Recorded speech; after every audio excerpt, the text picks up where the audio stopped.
to start with a question. How many of you here are in a long-term relationship?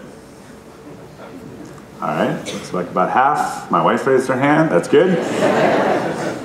Well, question for those who raised their hand, maybe even those that didn't. How many of you would think it's normal if your partner, who you thought was happy in that relationship, suddenly told you that they were leaving in 2 weeks and moving to a new city with a new partner? No hands, or no one brave enough to raise their hand. No one would, and I can tell by your reaction, you'd want to know why your partner never said anything about being unhappy. Your friends and family would be shocked and upset. And I haven't had anyone tell me that this is a normal behavior. Now, I'm not standing here today as a personal relationship guru. In fact, I am about as far from that as you could be. I'm standing here as the founder and CEO of a global company, Acceleration Partners, that's grown 1,000% in the last decade with an unwanted turnover rate that's a quarter of the industry. And I asked you that question about relationships to show you that, well, we're really clear that it's not how we should end a personal relationship. This has become the default way that we end professional relationships. As I stand here right now, an employee is walking into their boss's office and saying, "Do you have a minute?" As a manager, your heart probably sank a little bit as I said that. You've been in these conversations. You barely hear what comes next as your mind starts racing and figuring out how you're going to replace this person and everything that they do.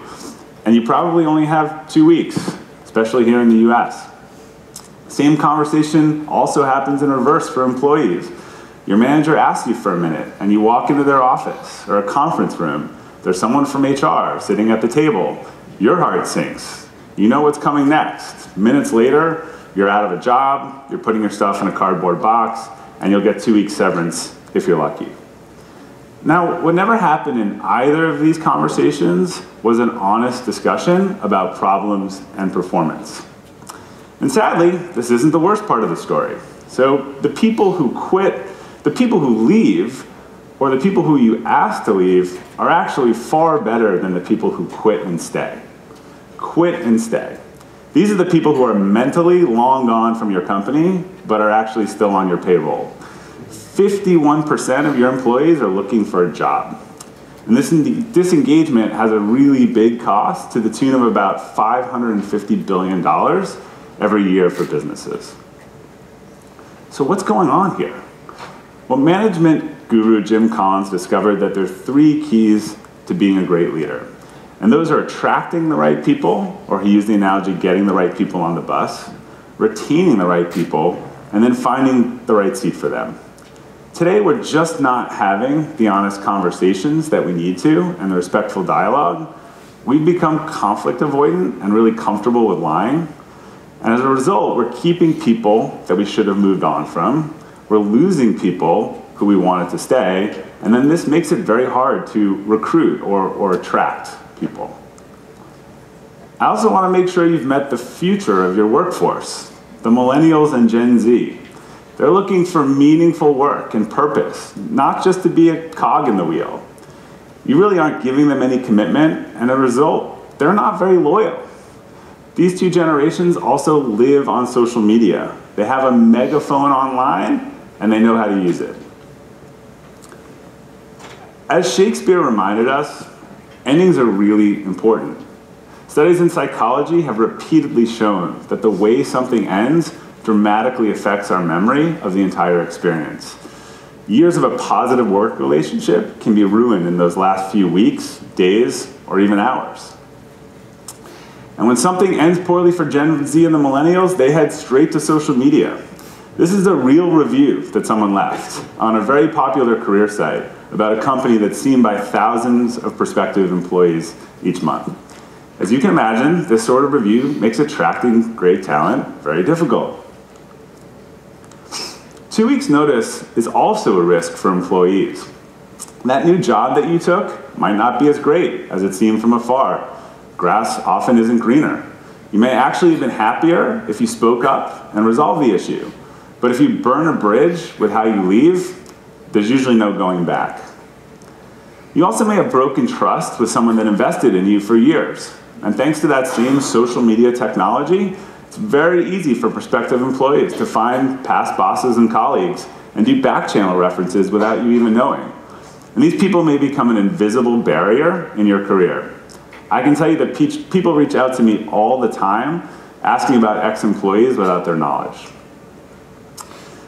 As a leader of a company who strives to have a great culture based on transparency and respect, I really wanted to break this cycle.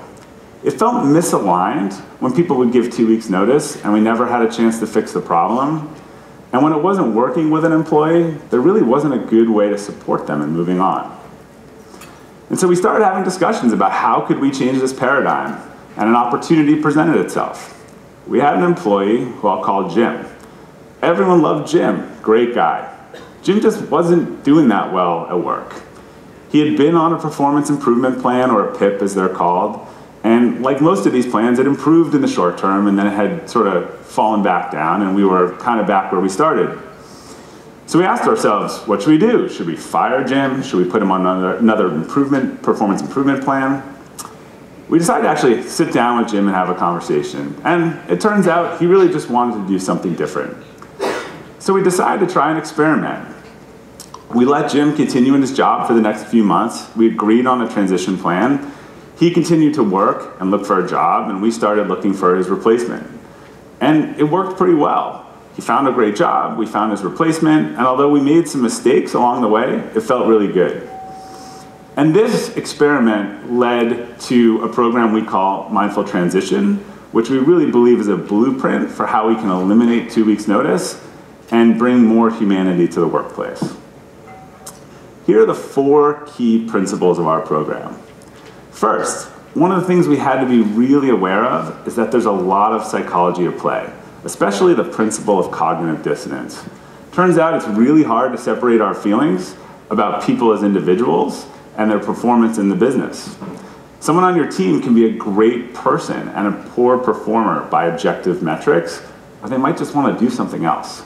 And we realized that if we could train our managers to compartmentalize these two things, we had the potential for much better outcomes. Second, we also had to change the narrative and acknowledge people weren't going to work at our company for life. We had to make it okay to leave Acceleration Partners. And I like to use a sports analogy in this area where you have people that are ending their contracts, they're going into free agency, but they can still play with their team and compete for championships, and we wanted to look at business in the same way. But to do this, we had to create an environment of psychological safety for our employees to get these issues out in the open. Psychological safety is a really hot workplace topic these days. It stands to reason that if employees don't feel safe, you really can't expect them to be honest. So we promised that we would not walk anyone to the door who came to us with an issue. We committed to work together to figure out a solution, which include a different job at our company, or maybe helping them find a new job at a new company. And we actually told employees to call us out on this if we broke that promise in any way. And lastly, we committed to transparency and feedback. We're having the tough conversations. And we also have several early warning detection systems to help us discover these small issues before they become big ones. The first is an exercise we call Start, Stop, Continue, which is well named. We ask employees, what are things we should start doing, what are things we should stop doing, and what are things we should continue doing? And we've actually identified some themes in these discussions that were making a lot of employees unhappy, and we were able to fix those. The second is we have monthly anonymous engagement surveys, asking people about their level of happiness in the company. And we have regular open town halls with leadership where people can ask questions, either openly or anonymously. And most importantly, at least quarterly, we ask every employee, are you happy, are you present, and are you engaged? And for us, happiness is a key proxy of engagement. 51% of exiting employees said that a manager or supervisor never asked them about their job satisfaction in the 3 months before leaving. And finally, and probably most paradoxically, we talk about our unique transition program in the first week of onboarding new employees. We all want to be on the same page about how we manage transitions and the expectations we have for each other. So this leads me to another story about an employee I will call David. David had historically been a great performer at our company, but he was visibly becoming less engaged. In talking with him openly and honestly, we knew that he wanted to do something different. He had really started working with data and loved that and wanted to do it full time. The problem was we really didn't have a data role and wouldn't for a few years. So we committed to keep talking openly and looking for solutions together. Probably wasn't a few weeks or a month later that an industry partner sent us a job description and asked us if we knew anyone on our team who would be a good fit. Our exec team shared it around, I sent it to them, and someone responded back to me and said, you know, this would be a really good job for David. And I agreed. So I reached out to David and told him that while I didn't want to lose him, he should interview for this role with our support. And imagine the surprise of the person who sent me the job description when I referred her one of my best employees. The interview went well. David got his dream job at a company in Silicon Valley and a huge raise to go along with that.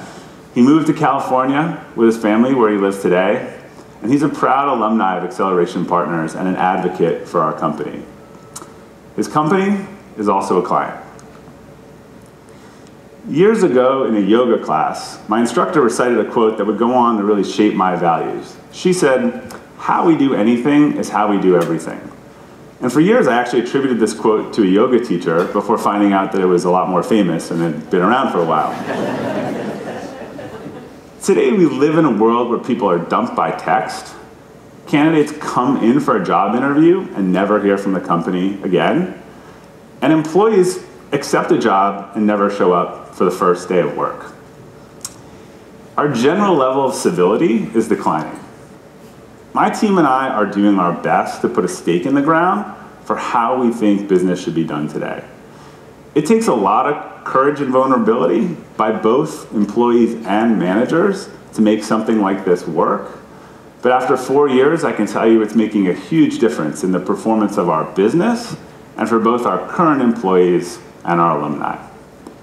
We are what we repeatedly do.